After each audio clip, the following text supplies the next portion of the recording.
Insurance Guru. I am Miss T. Today, learn with me beneficiaries. Today, we'll be talking all about being a beneficiary and the different types and the most common that you will see on your exam.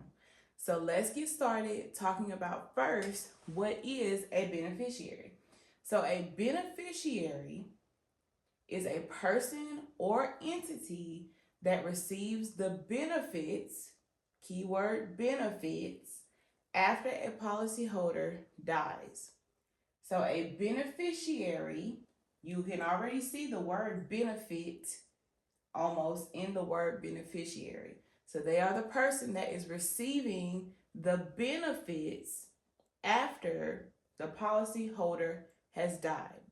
So your most common types of beneficiaries, you have your primary beneficiary. This is the first person in line. This is the person that the policyholder sets as the main person that will receive the benefits after they die. This is your main person. They are first in line. Primary, which means first. Primary. They are the first in line to receive the benefits after the policyholder dies. Now, a lot of people get primary and contingent mixed up. When we think about contingent or co, which often means you're sharing, that means two people are sharing, co, keyword co, this is the person right next to the main person. They're sharing with the primary. So a lot of times policyholders will set a contingent beneficiary just in case the first person in line, something happens to them. If they were to die or pass away, or they may not even want the benefits of the policy, the contingent person is just as important as the primary person. So if that primary person says no or they die, the contingent person is their backup plan. This is also your backup. They will receive the benefits from that policy. So these two share. They share. For example, if you have, just say, a husband, they are the policyholder. They may set their primary beneficiary as the wife and their contingent beneficiary as their child. So if something were to happen to the wife, the second most important person, or that is just as important as the primary, would be the child. So oftentimes you'll see these two right next to each other. And when we think about secondary or second, this is the person after the primary, just in case there is no contingent, because sometimes people don't want a contingent beneficiary. The secondary or second is the next in line. So when you think about it, like say you have your primary plus your contingent. They're on line 1. 2, we have our secondary. They are second in line to receive the benefits. And of course, tertiary, which means 3, they are your third level.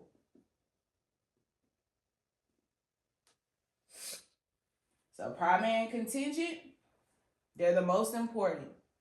Secondary, they're next in line. They're second on the list.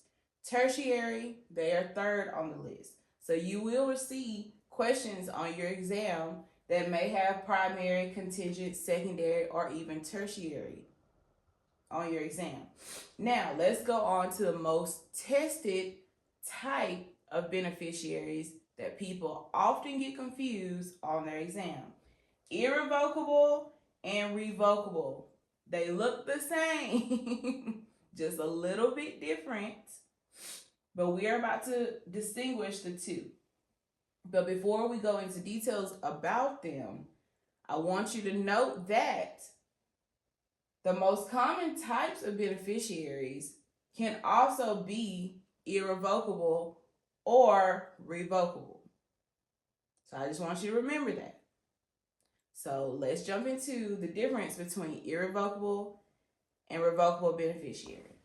Okay, so when it comes to irrevocable and revocable beneficiaries, like I said, people often mix them up.